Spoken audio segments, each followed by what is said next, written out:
Sudah 1 tahun yang lalu, bulan Maret juga, Ojibanya kita pijahkan dan sekarang sudah matang lagi. Kita akan pijahkan. Jadi ini siap-siap lah. Udah disiapin bak ini nanti buat ngukur dulu. Saya dibantu sama Bayu. Pejantannya kita pakai Kohaku Doichu.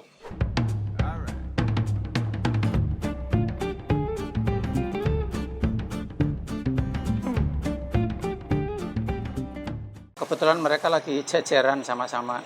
Nanti kita angkat yang betinanya dulu, kita angkat masuk ke kolam pemijahan.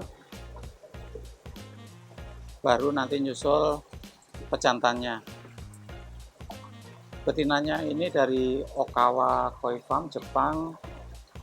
Kemudian pejantannya ini dari Tanikoi Maju Yogyakarta. Dulu namanya SRKF. Nah, kalau yang setahun yang lalu yang ada di sampingnya, di bawahnya itu Chagoi, itu anaknya 51 cm pengukuran terakhir.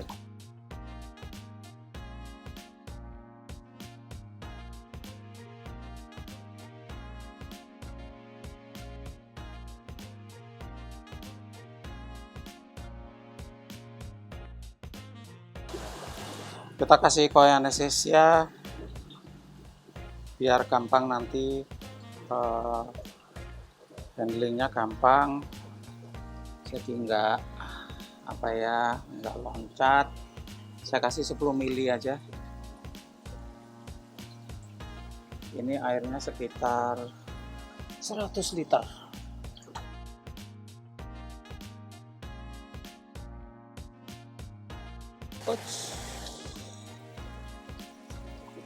Oke, pelan-pelan ya, dilip masuk bak. Yes, oke, tenang.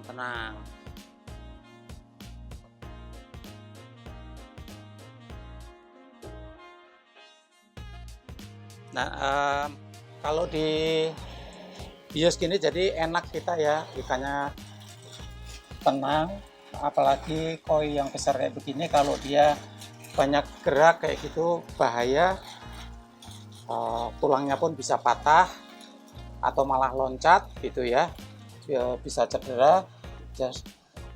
Dan kalau dikasih obat bios enak, tenang ya, kita bisa melakukan apa saja dengan enak, dengan tenang.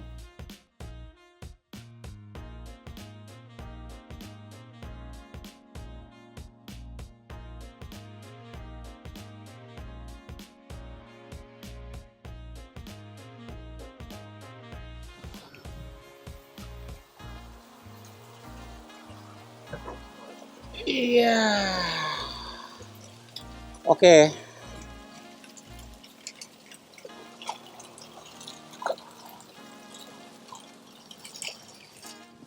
Airnya rada keruh, udah nggak apa-apa, biarin.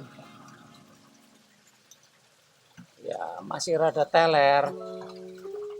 Ya, saya memakai ini kolam kecil yang ada di depan rumah untuk melakukan pemijahan, dan ini tidak bisa dicontoh ya, tidak bisa dicontoh.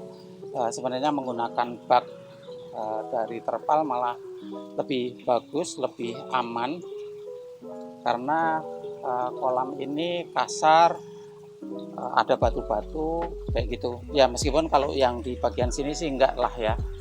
Cuman kalau loncat gitu dia bisa kena batu gitu.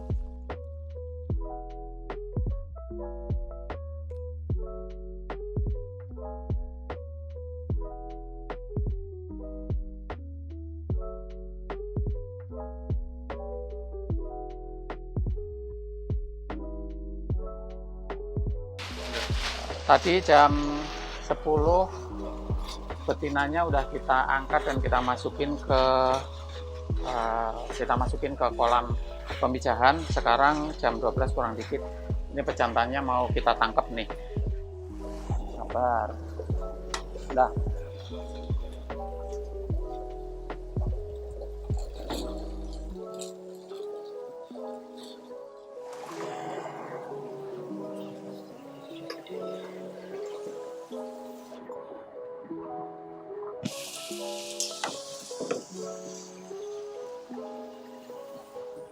Shih Kohaku, jadi tanpa sisik dia, dari SRKF. Dulu namanya Samping Rumah Koi Farm di Jogja.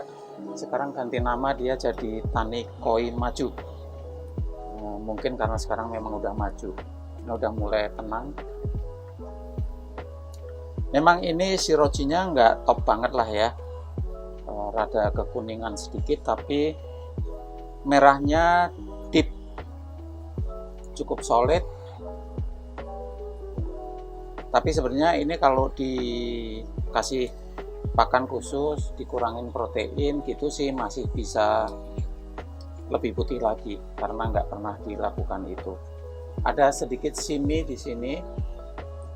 Simi itu bintik hitam keluar. Ya, ini sering terjadilah pada Kohaku.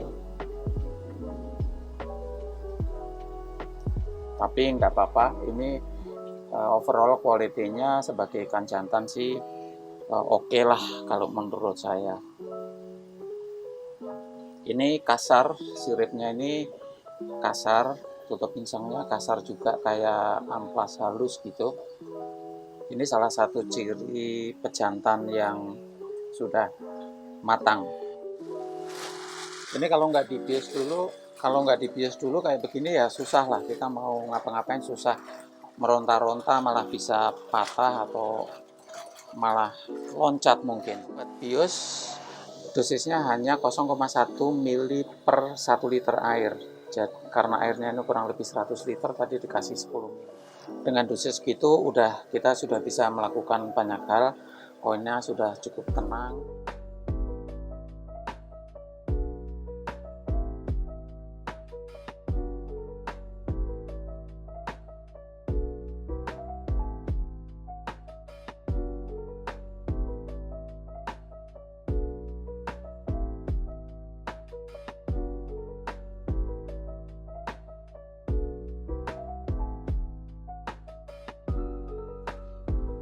Oke, masuk ke sini.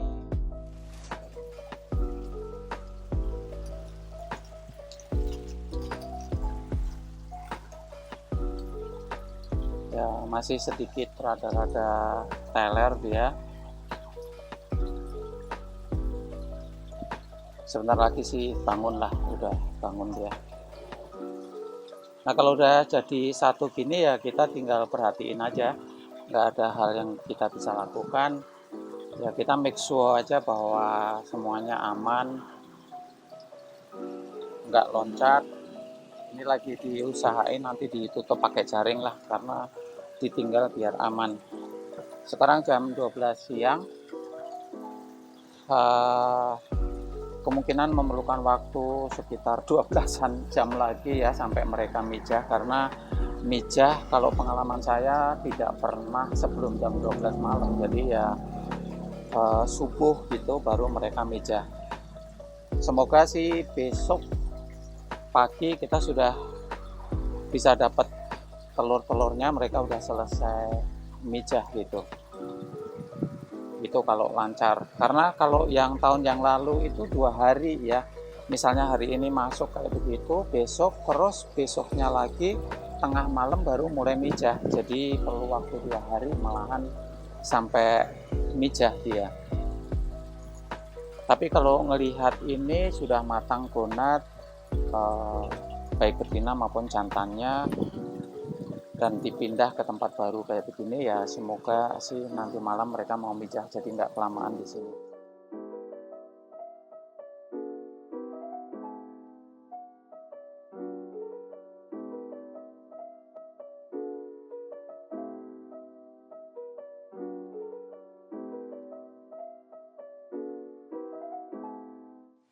Nah, ini kita pasangkan penutup.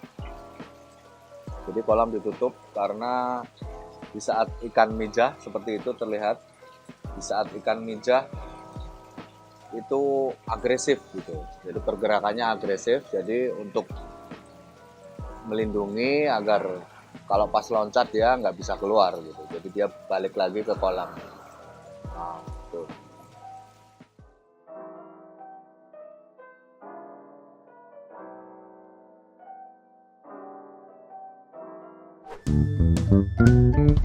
Video ini dipersembahkan oleh Koi Anesthesia. Cepat tidur, cepat bangun. Ini lagi bikin sarang ya, bikin kakaban. Simple aja lah pakai raffia kayak begini. Di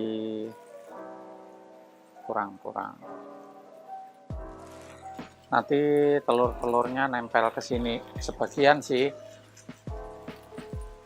Sebagian nempel di kakaban, di sarang, tapi banyak juga yang nempel di dinding-dinding kolam.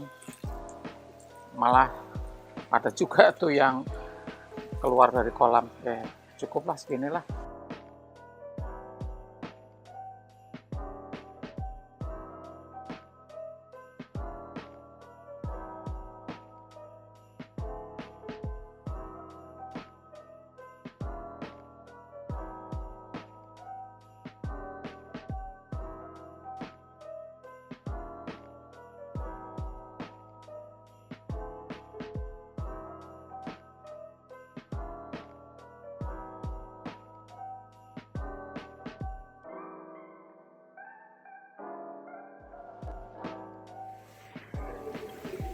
Setengah 12. Belum spawning, belum mijah. Itu masih jalan-jalan aja. Cowoknya malah nggak ngikutin. Biasanya kan pejantannya ngikut terus mana-mana. Ngepet terus.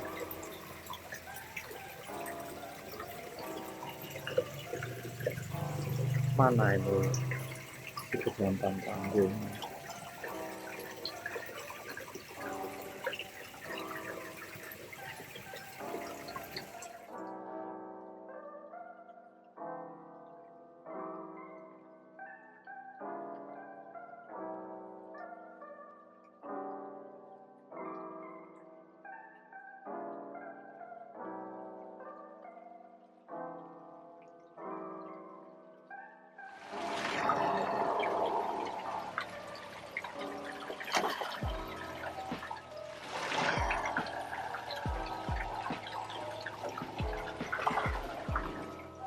Selamat pagi semuanya.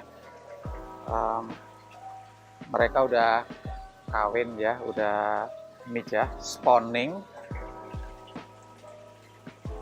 Sampai sekarang masih belum selesai. Dan masih kita tunggu dulu sebentar. Jam setengah 8 masih belum selesai. Tadi malam mulainya jam berapa? Saya nggak tahu karena sekitar jam ya mungkin lah, karena setengah 1 saya tidur, harus beristirahat, kemudian subuh mereka sudah mijah. Sekarang belum selesai, tapi sebagian dari telur-telurnya mau kita lihat ya. Kemudian kita pack telurnya, sebagian mau kita bawa ke Megamendung untuk ditetaskan di sana. Ini kira-kira segini ada berapa ratus ya. Banyak banget telurnya yang nempel di raffia, di kakaban ini. Mungkin ada 500 saya kira ya. 500 butir telur saya kira. Kita mau pack telurnya satu.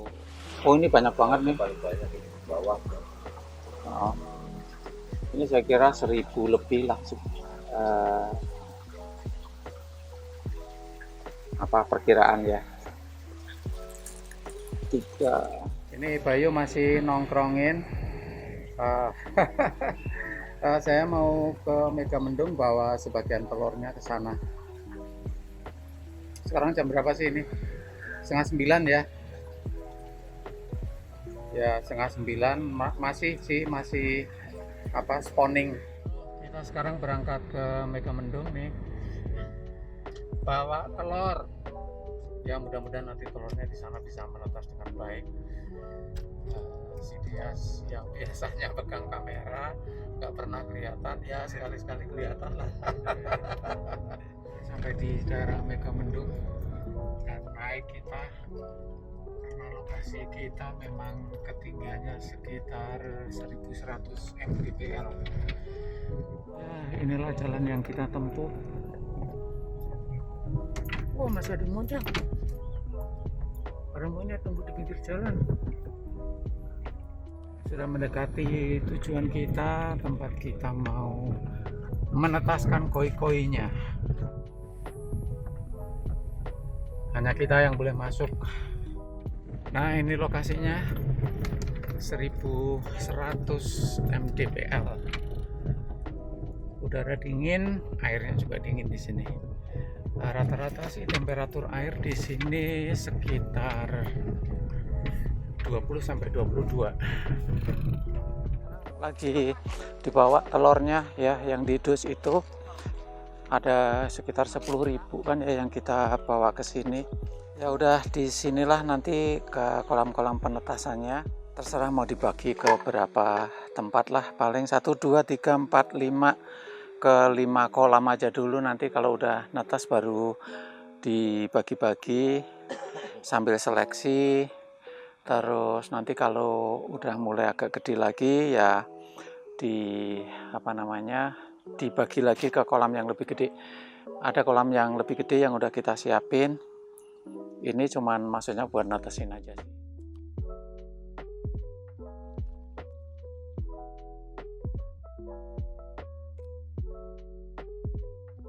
Ya, kan ini kita coba, Mas Hadi, di sini kita coba bisa netes apa enggak.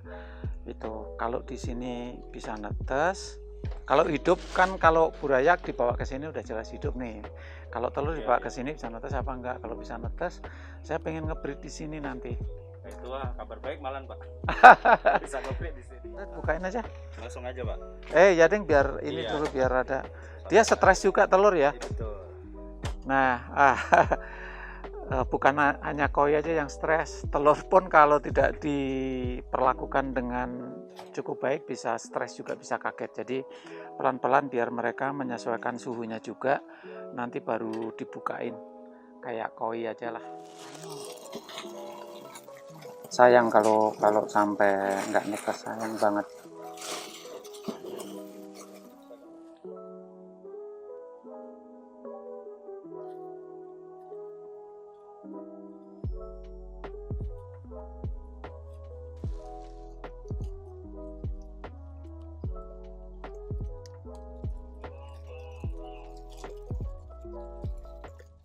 Ya, kita udah sampai di rumah lagi. Tadi pagi kan kita pergi ke Megamendung untuk membawa sebagian telurnya ke sana. Ya, semoga yang ada di sana juga bisa menetas. Sebagian lagi telurnya ada di kolam ini masih ya. Anda bisa lihat dalam beberapa hari ini akan menetas. Nanti akan kita update lagi. Saya kira seperti itu aja ya. Perjalanan kita memijahkan si Emak Ojiba dengan pejantan Kohaku Doichu. Nah, untuk Anda yang memang sudah terbiasa melakukan breeding koi, memijahkan koi, silahkan untuk memberi tambahan masukan agar semua juga bisa belajar secara bersama-sama. Paman dan Bibi, para pecinta dan peminat koi, saya Keko. Terima kasih banyak. Semoga koi-koi kita berbahagia. Ciao.